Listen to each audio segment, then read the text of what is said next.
তোরে আর বসাইয়া রাখুম না, কিন্তু হঠাৎ বৃষ্টি শুরু হইল, কি করমু? আমার কাছে তো ছাতি নাই, তাই বৃষ্টি না থামা পর্যন্ত বাড়ি বাইর হইলাম না। সালাম তাকিয়ে দেখল রমেশের শরীর শুকনা, তবে যে একটা সাদা কাপড় লুঙ্গির মতো পরে আছে, মুখে খোঁচা খোঁচা দাড়ি, সাথে খালি গায়ে সাদা লুঙ্গি পরিহিত রমেশকে দেখে খানিকটা ভয় পেল সালাম। বলল, দাও গো কাকা, কাগজটা এইখানে টিপ মাইরা আমি চলে যাই, বেশ রাত হইছে, ঘরে যামু। বলে পকেট থেকে কাগজ বের করে এগিয়ে দিল রমেশের দিকে। কিন্তু রমেশ যেন দেখেও দেখল না। বলল, তা তো যাইবা, কিন্তু আজকা তোমারে ছাড়ুম না চান্দু, তোমারে আমার লাশ কাটা দেখমু।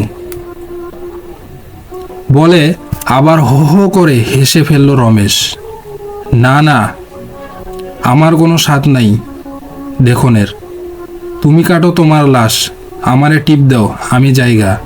বলে উঠে পড়তে চাইল সালাম, কিন্তু রমেশের বাম হাত ধরে ওকে টেনে নিয়ে গেল লাশ কাটা ঘরের সামনে। কোমর থেকে চাবি বের করে খুলে ফেলল দরজা। তারপর চাবির গোছাটা ভেতরে রেখে ভ্যানের সামনে নিয়ে আসলো সালামকে। বলল, নাও বাছা, ধরো তো, নিয়ে যাই ভেতরে। সালাম না করলো না। দুজনে মিলে মেয়েটার লাশটাকে তুলে নিয়ে গেল লাশ ঘরের ভেতরে। সেখানে সাদা কাপড় পাতা টেবিলের ওপর লাশটা রেখে বাতি জ্বালিয়ে দিল রমেশের ডোম। তারপর হেঁটে গিয়ে একটা 40 পাওয়ারের বাতি জ্বালিয়ে দিল। এই আলোতে অন্ধকার যেন আরো বেশি চেপে গেল। আশেপাশে কিছু দেখা যায় না। কোথেকে একটা বাক্স নিয়ে হাজির হইল রমেশ। সেটা খুলে বের করলো একটা ধারালো ছুরি। সেটা দিয়ে লাশ বাঁধার পাটি বাঁধন খুলতে খুলতে বলল, আইজকে তোমারে আমি লাশ কাটা দেখামু, কোনোদিন দেখো নেই কিভাবে কাটি আমার লাশ। বলে হাসি হাসি মুখে তাকালো। হাসিটা দেখে হঠাৎ ভয় পেয়ে গেল সালাম। কেমন যেন একটা জড়তা চলে এসেছে তার মাঝে। মন্ত্রমুগ্ধের মতো মাথা নেড়ে সম্মতি জানালো। তারপর দেখতে লাগলো কি করে রমেশ কাটছে লাশটি। অদ্ভুত এক পরিবেশ তৈরি হয়েছে চারপাশে। এই অন্ধকার রাতের স্যাঁতস্যাঁতে গন্ধের সাথে একটা পচা পচা গন্ধ ভরে গেল সারা ঘর। কিন্তু সালামের কোনো অনুভূতি কাজ করছে না। সে তাকিয়ে আছে রমেশের সামনের রাখা লাশের দিকে। গন্ধের উৎস হয়তো সেখানেই। রমেশ আস্তে আস্তে 4টা দড়ি কেটে লাশের ওপর থেকে পাটি সরিয়ে ফেলল। তারপর সে লাশের ওপর থেকে সাদা কাফনের কাপড়টা সরিয়ে দিল। বাঁধন খুলতে গিয়ে সালামও হাত লাগালো। ওপরের দিকে কাপড়টা খুলে সালামও দেখল এক অনিন্দ সুন্দরীর মুখ।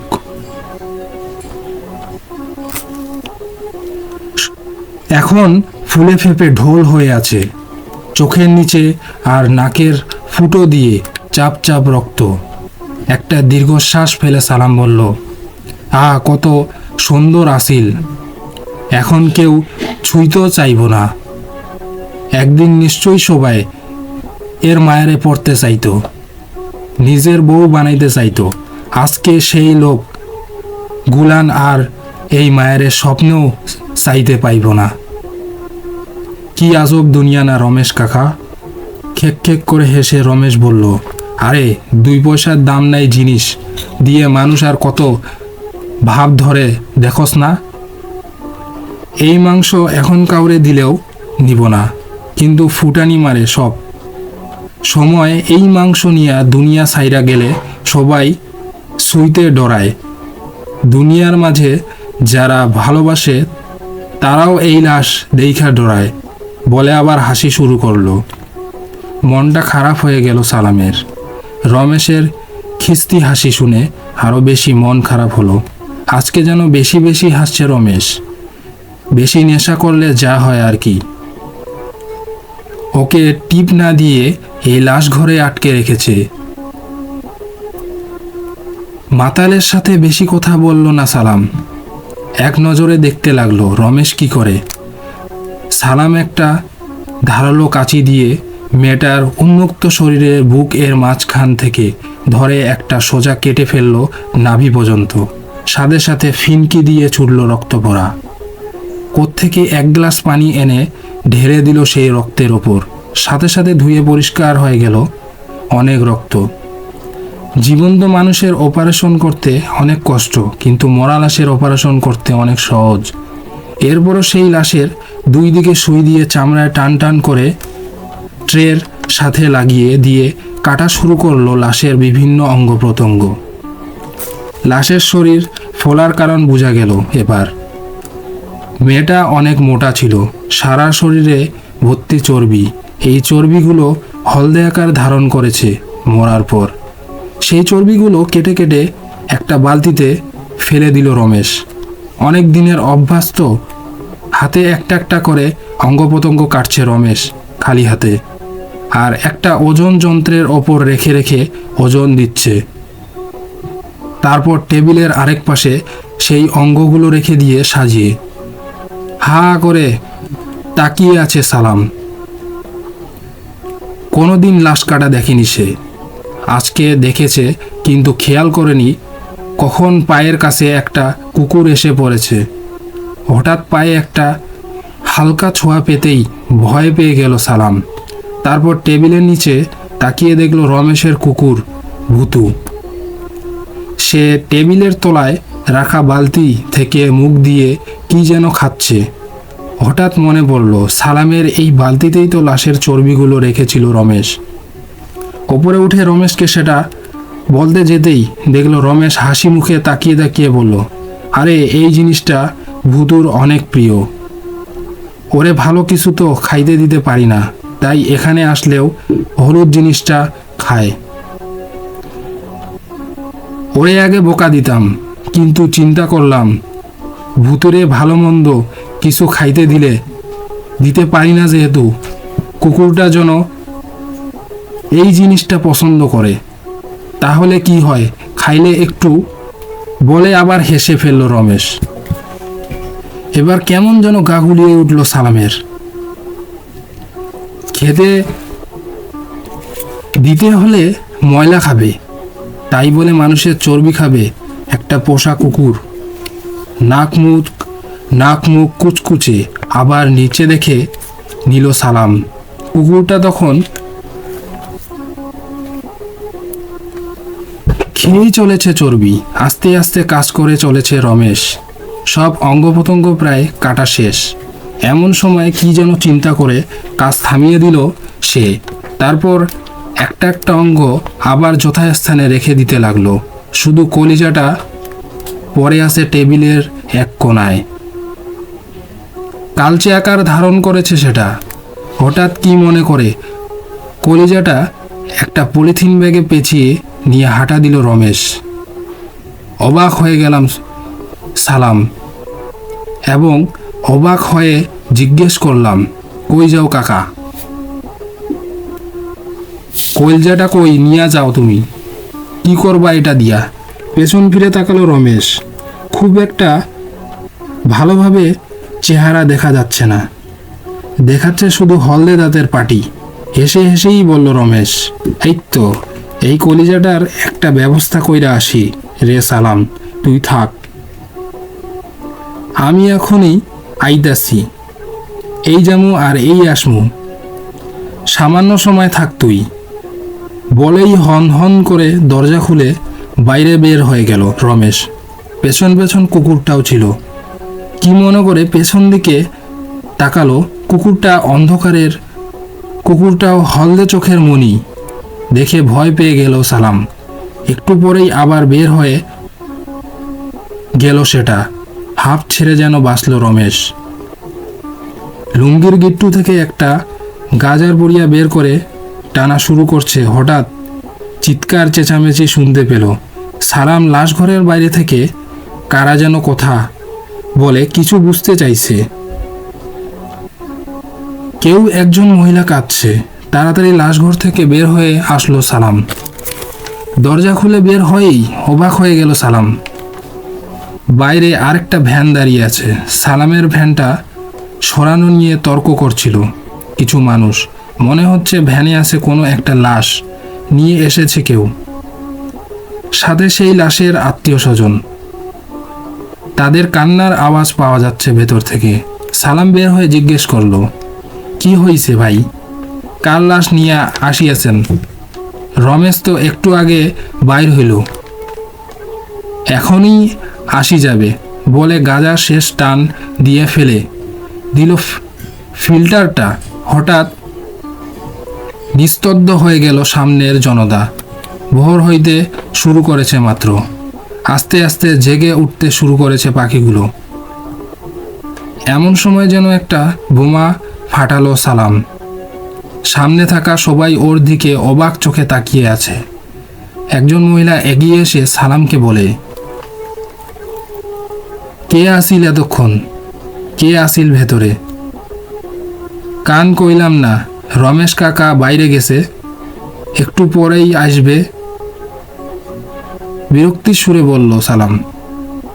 সেই মহিলা হঠাৎ গিয়ে ভ্যানের রাখা লাশটার মুখে থেকে কাপড় খুলে ফেলল। রমেশ যদি এখানে আসে তবে এইটা কেডা? লাশের মাথাটা দেখে হঠাৎ মাথাটা চক্কর দিয়ে উঠল সালামের। রমেশ সাদা কাপড়ে বাঁধা লাশ হয়ে পড়ে আছে সালামের সামনের ভ্যানে। হঠাৎ করে বুঝতে পারল সালাম ও অজ্ঞান হয়ে যাচ্ছে। শুধু অজ্ঞান হবার আগেই সেই ভ্যানের পাশে দাঁড়ানো রমেশের কুকুরটাকে দেখতে পেল সে। সেই হলদে চোখ তাকিয়ে আছে খানিকক্ষণ আগের মতো করে, মুখের পাশে লেগে আছে হলদে চর্বি। এবার আমরা দ্বিতীয় ঘটনায় চলে যাব। আজকের ঘটনাটি পাঠিয়েছে সুচিত্রা দাস। তার নিজের ভাষায় লেখা, ওটি পড়ে শোনাবো আজকের ঘটনায়। আজ মনে হয় কোনো এক বডি আসবে না। মুকুল মর্গের বাইরে বসে ভাবছিলাম আজ একটু তাড়াতাড়ি বাড়িতে ফিরবে তাহলে। সবে ভাবছে ও এবার উঠবে, তখনই গাড়ির আওয়াজে চমকে তাকালো। দেখলো গাড়ির ভেতর থেকে একটা বডি নামানো হয়েছে। সামনে গিয়ে দেখলো একজন মহিলা। অন্ধকারে মুখটা ঠিক দেখতে পেলাম না। শুনতে পেল সুসাইড কেস। আজকে এত রাত্রিতে এমন বডি পড়ে থাকবে। ভিতরে ঢুকিতে দিতে বলল বডিটাকে, কাল সকালে যা হবার হবে। সব বন্ধ করে বেরিয়ে পড়ল। রাস্তায় যেতে যেতে মুকুল ভাবছিল, মানুষ যখন বেঁচে থাকে তখন তার কত যত্ন করা হয়, আর মরে গেলে সেই মানুষটাই হয়ে যায় একটা বডি, না তো লাশ। তখন আর কোনো মূল্য থাকে না তার। মুকুলের মনে হয় ও যখন এই মর্গের দায়িত্বে রত এক কর্মকর্তা হিসেবে চাকরিতে জয়েন করেছিল তখন বাড়িতে সবাই প্রবল আপত্তি করেছিল। কেউ চাইছিল না ও লাশ কাটা ঘরের কাজ করুক। আসলে মর্গ বা লাশের ঘর সম্পর্কে সবার মনের মধ্যেই একটা অজানা ভয় কাজ করে। সত্যি বলতে কি, প্রথম প্রথম মুকুল নিজেও খুব ভয় পেত। কত রকমের বডি যে এখানে আসে তার কোনো ঠিক নেই। কিছু কিছু বডি তো এত ভয়ঙ্কর হয়ে যায় দেখতে, গায়ে কাটা দিয়ে ওঠে, আর কি দুর্গন্ধ, সহ্য করা যায় না। আসলে সবই তো অপঘাতের মৃত্যু, সেজন্য তো আনা হয় এখানে। এই তো সেদিন বিষ খেয়ে দুটো ছেলে মেয়ে সুসাইড করেছিল। ওদের বডি যখন এসেছিল এত দুর্গন্ধ বের হচ্ছিল মুকুলের নাকে, এখনও আছে সেই গন্ধ। আবার গাটা গুলিয়ে উঠল ওর, সেটা মনে আছে এখনো। প্রতিদিন 8 থেকে 10টা বডি আসে এখানে। তাদের পোস্টমর্টমের পর সেই বডি রক্ষণাবেক্ষণের দায়িত্ব মুকুলের থাকে। সেগুলো পোস্টমর্টমের পর ভালো করে পলিথিনে মুড়ে তার ওপর কাপড় জড়িয়ে আলাদা আলাদা করে ঠান্ডা ঘরে রেখে দিতে বলে ওকে। তারপর বাড়ির লোকজন এসে শনাক্ত করে বডি নিয়ে যায়। কে জানে আজ লাস্ট ট্রেনটা পাবে কিনা। তাড়াতাড়ি পা চালিয়ে যেতে শুরু করলো। ঝিরঝির করে বৃষ্টি পড়ছে। আজ ছাতাটাও আনতে ভুলে গেছে। স্টেশনে এসে ভাগ্যক্রমে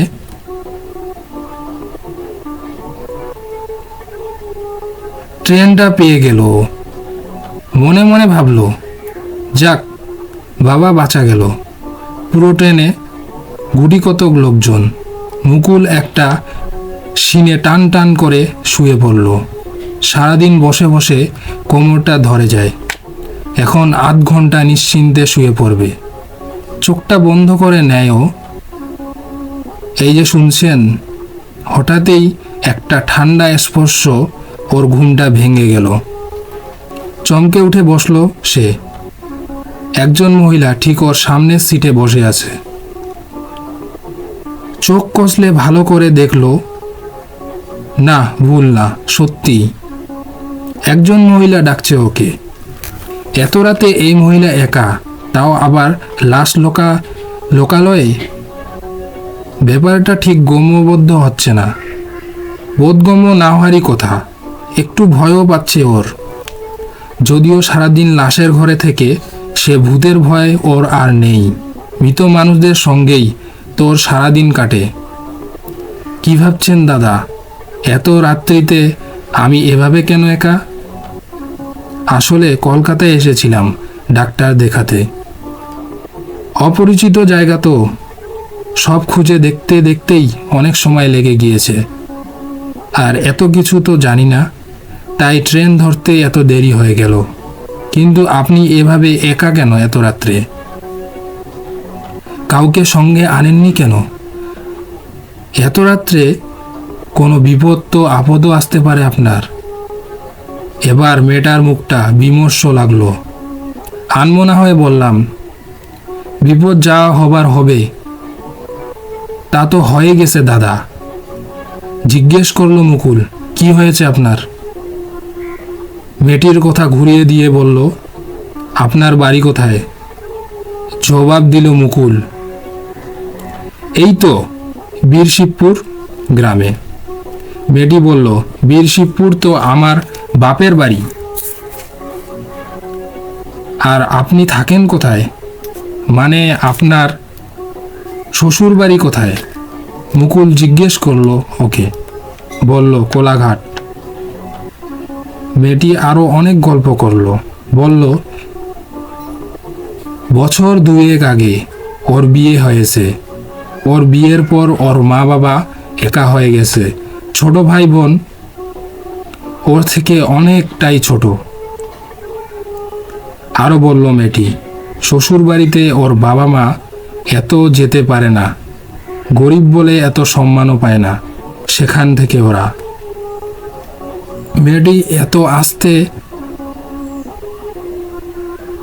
মেয়েটিকে ওরা আসতেও দেয় না মায়ের কাছে। মুকুল নিজের থেকে কিছু জিজ্ঞেস করছিল না। আসলে অপরিচিত কারো সম্পর্কে এত আগ্রহ দেখাতেই যাবে বা কেন? রোজ কত লোকের সঙ্গেই তো ট্রেনে দেখা হয় ওর। ট্রেন থেকে নেমে সব ভুলে যায়। মেয়েটি কিছুক্ষণ চুপ করে থেকে আবার বলল, দাদা, আমার মতো কত মেয়ে রোজ এভাবেই হারিয়ে যায়। কেউ জানতেও পারে না তাদের কথা। মুকুল বলল, মন খারাপ করো না বোন, সবই ঠিক হয়ে যাবে। আবার মেয়েটি বলল, আর কিছুই ঠিক হবে না দাদা, আমার জীবনে সব শেষ হয়ে গেছে। কথায় কথায় মুকুলের নামবার সময় হয়ে গেল। ও মেয়েটিকে বলে উঠল নিজ সিট থেকে। মেয়েটি সঙ্গে সঙ্গে উঠে এসে বলল, আমার একটা উপকার করবেন দাদা। আমার এই চিঠিটা আমার বাবা মায়ের কাছে পৌঁছে দেবেন একটু। ওদের তো ফোন নেই, তাই চিঠিতেই সব লিখে দিয়েছি। নিজের বাপের বাড়ির ঠিকানাও বলে দিল মেয়েটি। আরও বলল, যেন কাল সকালে পৌঁছে দেই চিঠিটা। কেন জানে না মুকুল না বলতে পারলো না মেয়েটিকে। একই জায়গায় যখন ছোট জায়গা, একটু জিজ্ঞেস করলেই পেয়ে যাবে ওর বাড়ি। মুকুল মেয়েটিকে বলে নেমে গেল ট্রেন থেকে। রাস্তায় যেতে যেতে ভাবল, কখন লিখল মেয়েটি চিঠিটা সে আর ভাবতেই পারছে না। এমনিতেই সারাদিনের ধকলে ক্লান্ত হয়ে গেছে সে। পরের দিন সকালে টেবিলে রাখা চিঠিটা নিয়ে মেয়েটি যে ঠিকানা বলে দিয়েছিল সেখানে পৌঁছে দিয়ে তারপর নিজের কাজে যাবে বলে ঠিক করলো মুকুল। খুব বেশি দূরে না মেয়েটির বাড়ি। দরজা খুলল ওর বাবা সম্ভবত। শীর্ণকায় চেহারা, পিছনে ওর মা আর ছোট ভাই ছিল। সবাইকে দেখেই মনে হয় খুবই অভাবের মধ্যে আছে ওরা। মুকুল বলল, আপনার মেয়ে বাবলি আপনাদের জন্য এই চিঠিটা দিয়েছে। কাল আমার সঙ্গে ট্রেনে দেখা হয়েছিল। আমার বাড়ি এখানে জেনে চিঠিটা আপনাদের দিতে বলছে। মেয়ের কথার ওর বাবা মায়ের চোখে জল চলে এলো। বলল, আমরা দুজনেই চোখে কম দেখি বাবা। যদি তোমার হাতে 10 মিনিট সময় থাকে তাহলে চিঠিটা একটু পরে দাও। মুকুলের এখানে কাজও আছে। 4টে নতুন বডি এসেছে, সব পোস্টমর্টমে হবে এবং পৌঁছে দিতে হবে। তারপর নিজের কাজে যাবে ঠিক করলো মুকুল। খুব বেশি দূরে না। মুকুলের ওখানে কাজও আছে, তাই সে না সময় থাকা সত্ত্বেও সে বাবলির বাবা মাকে বলল, ঠিক আছে আমি চিঠিটি পড়তে শুরু করছি। শ্রীচর রেশু বাবা মা, তোমরা আমার প্রণাম নিও। তোমরা যখন এই চিঠিটা পাবে তখন জানি না আমি ততক্ষণ বেঁচে থাকবো কি না। আমার শ্বশুরবাড়ির লোকজন যখন জানতে পারলো আমি মা হতে চলেছি তখনই ওরা তোমাদের কিছুতেই জানাতে দিল না। অনেক চেষ্টা করেও আমি তোমাদের জানাতে পারিনি এই খবরটা। ওরা জোর করে ডাক্তার দেখাতে গিয়ে আমার গর্ভের সন্তান নষ্ট করে দিয়েছে এবং আমাকে পুকুর পাড়ে ফেলে দিয়েছে। ভুল ওষুধ খাইয়েছে। মুকুলের কথা বলা বন্ধ হয়ে গেল। তিনি ভাবলেন, তিনি তাহলে কাকে ট্রেনে দেখেছেন? তিনি আর বুঝতে পারছেন না তিনি কি করবেন। হঠাৎ তিনি অজ্ঞান হয়ে পড়লেন। পরের দিন সকালে তার বাবা মা তাকে ঠিক গন্তব্যে পৌঁছে দেয়। প্রিয় লিসেনার্স, এবার আমরা তৃতীয় ঘটনায় চলে যাব। আজকের গল্পটি পাঠিয়েছেন তিনি হলো সবুজ। তিনি যেভাবে লিখে পাঠিয়েছেন সেভাবেই বলার চেষ্টা করব।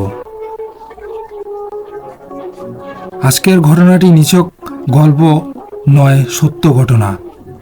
ইন্টারমিডিয়েট পাশ করে সবেমাত্র ডিগ্রিতে নটরডেম কলেজে ভর্তি হয়েছে সে। উঠতি মাস্তান, বহিমিয়ান, ধরাকে সরা জ্ঞান করা স্বভাবদোষে পরিণত হয়ে গিয়েছিল। সবার চাইতে একটু বেশি বোঝা, অন্যকে হেয় প্রতিপন্ন করা ছিল তার রাজ্যের আনন্দ। সবার মধ্যেই এই জাতীয় উপসর্গগুলি এক সময় বাসা বাঁধে। সময়ের প্রভাবে শিক্ষা, জ্ঞান বা পরিপার্শ্বিকতায় ক্রমে দোষগুলি কাটতে থাকে। অতি সাধারণ যারা, তাদের মধ্যেই এই সকল দোষের প্রাধান্য একটু বেশি লক্ষ্য করা যায়। তাই আমার দোষের অন্ত ছিল না। এর মধ্যে দলের নাম লিখিয়ে ফেলেছি, নেতার দলে। ধর্মের চুল ঘেরা বিশ্লেষণ শুরু করেছি। এলাকার বাঘা বাঘা ধর্ম বিশ্বাসীকে বিতর্কের জালে আটকে বিশেষত্ব বরণে বাধ্য করেছি। তবে আমার ভেতর একটা ছন্নছাড়া ভাব সবসময় কাজ করত।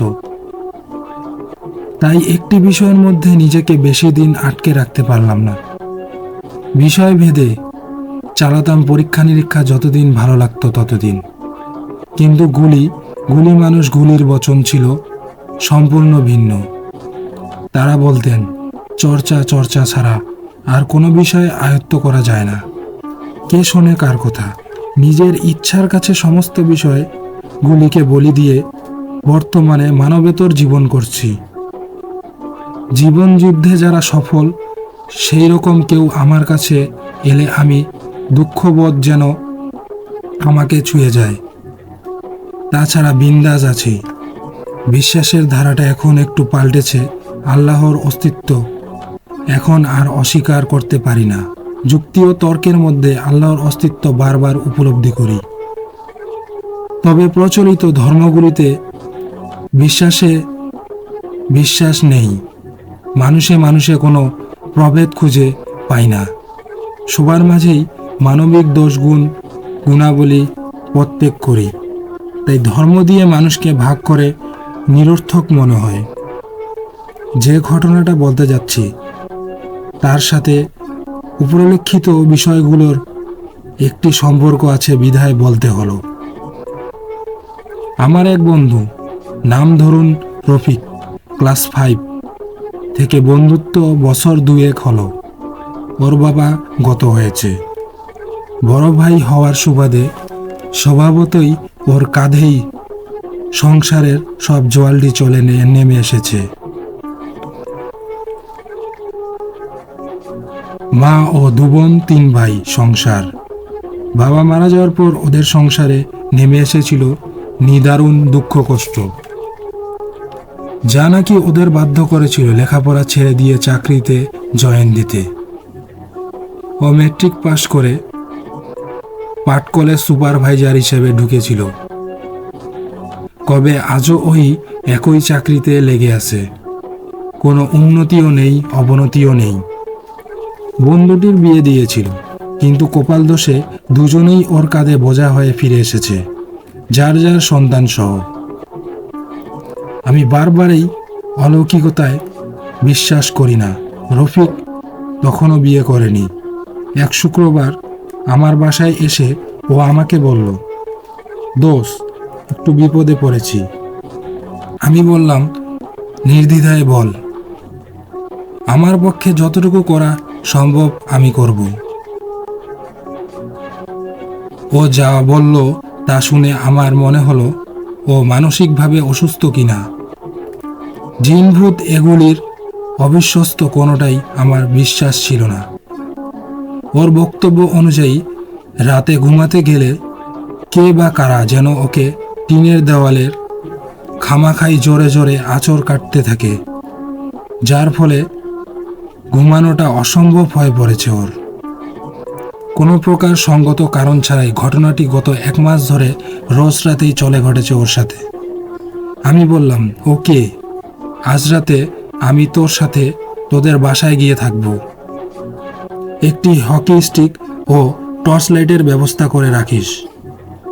আমি সময় মতো পৌঁছে যাব। রাত 10টায় নাগাদ রাজ্যের কাজকর্ম সেরে ওদের বাসায় গিয়ে পৌঁছালাম।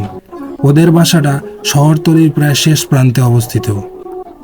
রাস্তার ওপরে একটি দোতলা বাড়ি, তার পেছনে পানার বিষ এবং গছ ফারাকে ওদের সম্পূর্ণ টিনের ঘরটি হালকা গাছগাছালিতে ঢাকা।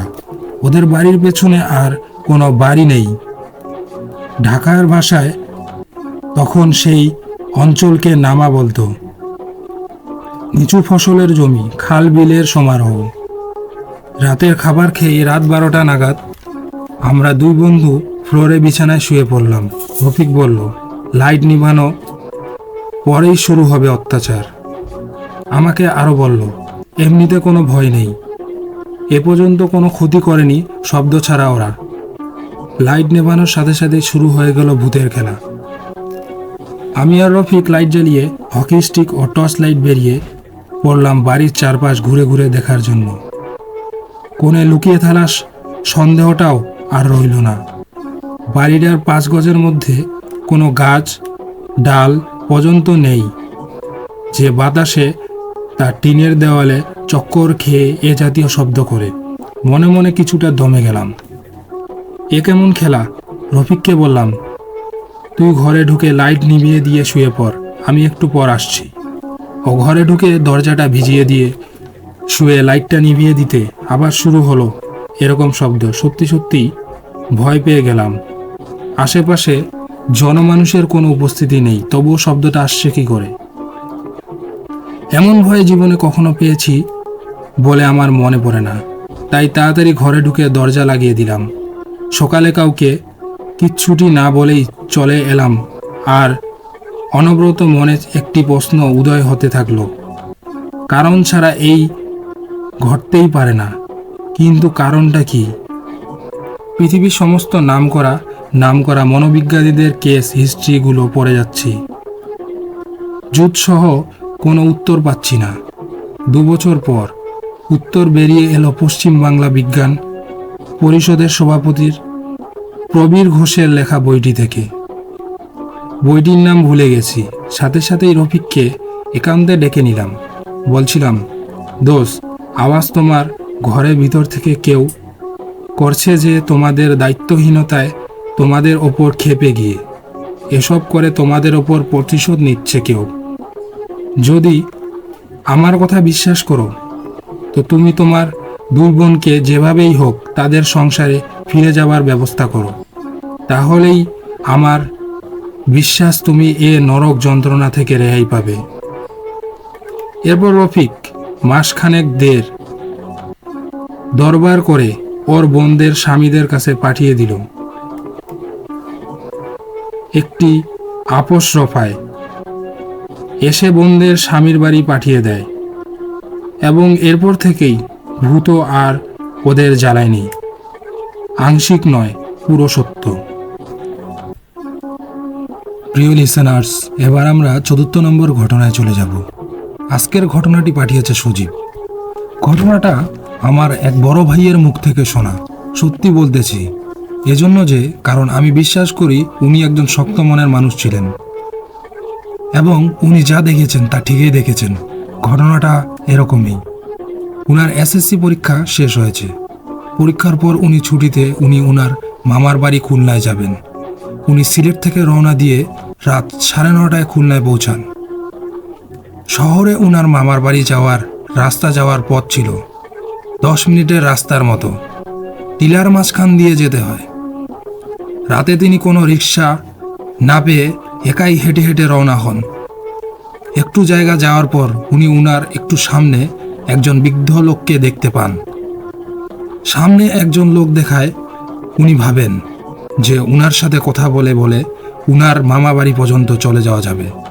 তাই উনি উনার হাঁটার গতি বাড়িয়ে দিয়ে লোকটিকে ধরতে চান, কিন্তু লোকটিও ওর হাঁটার গতি বাড়িয়ে দেয়, এবং একটু পর রাস্তার একটি মোড় পার হয়ে যায়। তখন তিনি ওই মোড়ের কাছে এসে দেখেন যে সামনে ওই লোকটি নেই, এবং সামনে আরেকটা সরু রাস্তা, যা একজন বৃদ্ধ লোকের পক্ষে এত তাড়াতাড়ি পেরোনো সম্ভব নয়। তাই উনি এদিক ওদিক তাকিয়ে পেছনে তাকিয়ে দেখেন লোকটি উনার ঠিক পেছনে, এবং উনার দিকে তাকিয়ে হাসছে। লোকটি কিছুটা ভাসমান অবস্থায় ছিল, আর চোখ দুটা খুবই ভীতিকর ছিল। উনার পিছনের লোকটিকে এভাবে দেখে উনি অজ্ঞান হয়ে ওইখানেই পড়ে যান। কিছুক্ষণ পর একদল লোক রাস্তা দিয়ে যাওয়ার পথে উনাকে এভাবে দেখতে পান এবং মামার বাড়ি পৌঁছে দেন। প্রিয় লিসেনার্স, এবার আমরা পরের ঘটনায় চলে যাব। আজকের ঘটনাটি পাঠিয়েছে রাজীব নূর। প্রথমেই বলে নিচ্ছি, দুর্বল হাটের কেউ এই ঘটনাটি শুনবেন না। তিনি যেভাবে লিখে পাঠিয়েছেন সেভাবে বলার চেষ্টা করব। বাগেরহাট যাচ্ছি। সুন্দরবনের পাশে একটি গ্রামের নাম রাসুলপুর। সকাল 10টায় বাসে উঠলাম। রাস্তায় 3বার বাস নষ্ট হলো। বিকালে পৌঁছানোর কথা ছিল রায়েন্দা। আমি পৌঁছালাম রাত 3টায়। 15 বছর আগের কথা। তখন রাস্তাঘাট খুব উন্নত ছিল না। প্রচণ্ড শীত। বাস থেকে নেমে আমি কাঁপছি। চারপাশে তখন ঘুটঘুটে অন্ধকার। আমার সাথে যে কজন লোক বাসে উঠেছিল তারাও বাস থেকে নেমেছিল। কে কোথায় চলে গেল জানি না। ঈদের ছুটিতে বন্ধুর গ্রামের বাড়ি যাচ্ছি। তখন মোবাইল ছিল না। গত 5 বছর ধরে যাব করছিলাম, তবে যাওয়া হয়নি। বাজারের মতো একটা জায়গায় বাস নামিয়ে দিয়েছিল। 4-5টা কুকুর তখন একটা ভাঙ্গা চায়ের দোকানে সামনে বসে জট পাকিয়ে আছে। আমি ভীতু টাইপ নই, আমার আছে লজিক। কত কঠিন কঠিন ভূতের বই পড়ে আর মুভি দেখে ভয় পাইনি। যাই হোক, আমার বন্ধু বাবলু বলেছিল, তুই বাস থেকে নেমে দেখবি আমি তোর জন্য হোন্ডা নিয়ে অপেক্ষা করতেছি। হয়তো বাবলু হন্ডা নিয়ে বিকালের থেকে সন্ধ্যা পর্যন্ত অপেক্ষা করে চলে গেছে। বাবলু ছেলে হিসেবে খুব ভালো, যথেষ্ট আন্তরিক। বন্ধু বাবলু বলেছিল রায়ন্দা থেকে ভ্যানে করে রসুলপুর গ্রাম যেতে আধ ঘন্টা লাগে। এত রাতে একটা ভ্যানও নেই। আমি সকাল হওয়ার জন্য অপেক্ষা না করে হাঁটা শুরু করলাম। মাটির রাস্তা দিয়ে হাঁটছি। ভয়াবহ অন্ধকার, প্রচণ্ড কুয়াশা, নাক দিয়ে ক্রমাগত পানি ঝরছে। বাতাসে গাছের পাতায় সনসন শব্দ করছে। বাবলু বলেছিল মাটির রাস্তাটা যেখানে শেষ হয়েছে সেখানেই আমাদের গ্রাম। বাবলুর বাবা গ্রামের ডাক্তার, খুব নামডাক আছে তার। সুন্দরবন থেকে নানাবিধ জিনিসপত্র নিয়ে যারা জীবিকা নির্বাহ করে, তারা বনের পশু দ্বারা আক্রান্ত হলে বাবলুর বাবার ফার্মেসিতে এসে চিকিৎসা নিতে। কেউ মধু সংগ্রহ করতে গিয়ে গাছ থেকে পড়ে গেছে, কেউ বা বাঘের থাবায় বাঘে খেয়ে নিয়েছে, কেউ সাপের কামড় খেয়েছে। গ্রামের লোকদের ভয় ডর খুব কম থাকে। এই প্রচণ্ড শীতেও আমি ঘেমে গেছি। অনেকক্ষণ ধরে হাঁটছি, পথ আর শেষ হয় না। গলা শুকিয়ে কাঠ হয়ে গেছে। খুব ক্ষুধাও পেয়েছে। বিকেলের পর আর কিছুই খাইনি। ক্ষুধার সময় আমার মাথা কাজ করে না। ইচ্ছে করছে আশেপাশের কোনো বাড়িতে গিয়ে বলি আমি অমুক অমুক জায়গা থেকে এসেছি, আমার খুব খিদা লাগছে, আমাকে খাবার দিন।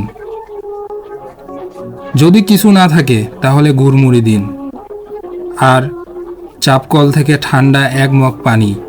সমস্যা হলো আশপাশে কোনো বাড়ি নেই এবং বাড়িও দেখতে পাচ্ছি না। মনে হয় জঙ্গলের মধ্যে দিয়ে হাঁটছি। ঠিক সময় একটা ভ্যান গাড়ি দেখতে পেলাম। ভ্যান গাড়ির নিচে একটা হারিকেন মিটমিট করে জ্বলছে। আমি দৌড়ে ভ্যান গাড়ির সামনে গেলাম এবং অন্ধকার আকাশের দিকে তাকিয়ে আল্লাহকে ধন্যবাদ দিলাম। ভ্যান গাড়িতে 17-18 বছরের একটা রূপসী মেয়ে বসে আছে, কিন্তু সেও কাঁপছে, খুব কাঁপছে। একটা লোক শুয়ে আছে, তার সমস্ত শরীর ঢাকা। আর বুড়ো মতো একটা লোক ভ্যান চালাচ্ছে। আমি ভ্যান চালককে বললাম রসুলপুর গ্রামে যাব, ডাক্তার শাহজাহান তালুকদারের বাড়িতে। মনে হয় আমি পথ হারিয়ে ফেলেছি। দয়া করে কি আমাকে সেখানে নিয়ে যাবেন প্লিজ? বুড়ো ভ্যান চালক বলল। মেয়েটিকে দেখিয়ে দিয়ে বলল, শেফালি বুবকে জিজ্ঞেস করেন। আমি শেফালির দিকে তাকিয়ে রইলাম। তিনি ভ্যানে উঠে বসতেই ইশারা করলেন। এতটুকু করুণা করার জন্য আমার ইচ্ছা করল না মেয়েটিকে জড়িয়ে ধরি। অন্ধকার রাস্তায় আর প্রচণ্ড বাতাস ভেঙে ধীরে ধীরে ভ্যান চলছে। বেশ ভালোই লাগছে। মানুষের মনে এখনো মায়া মমতা আছে। এই মধ্যরাতে সাহায্য চাইতে পেয়েই গেলাম। শেফালি এখনো কেঁদেই চলেছে। আমার পাশে একটি লোক শুয়ে আছে, তার চোখ মুখ ঢাকা। এই লোকটির কি হয়? আমি বেশিক্ষণ চুপ করে থাকতে পারি না। শেফালিকে জিজ্ঞেস করলাম, বোন তুমি কাঁদছো কেন? কি হয়েছে? শেফালি কান্না থামিয়ে বলে, যে লোকটি শুয়ে আছে সে আমার স্বামী। সাপের কামড়ে সে আজ সন্ধ্যায় মারা গেছে। তাকে নিয়ে উত্তরপাড়া শ্মশানে যাচ্ছি। হঠাৎ করে আমি প্রচণ্ড ভয় পেলাম। আমার হাত পা কাঁপছে। আমি এতক্ষণ একটা লাশের পাশে বসে আছি।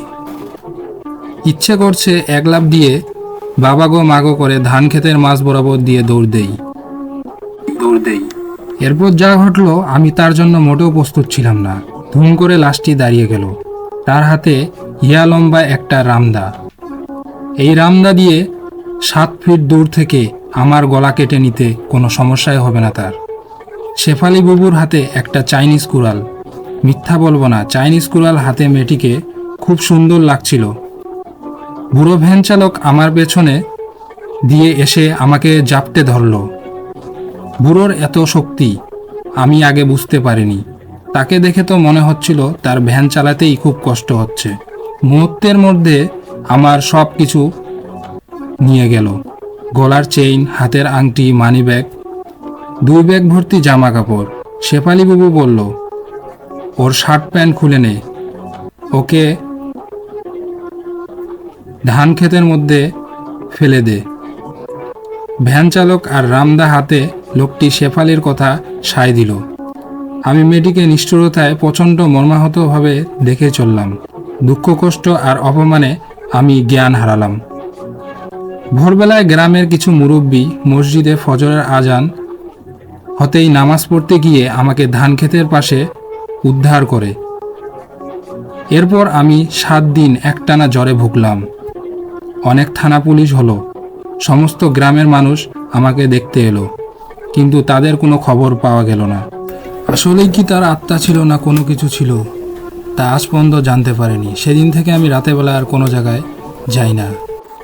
প্রিয় লিসেনার্স, আপনারাও যদি এরকম ঘটনা পাঠাতে চান তবে আমার ডেসক্রিপশন বক্সে জিমেল আইডি দেওয়া আছে, পাঠাতে পারেন।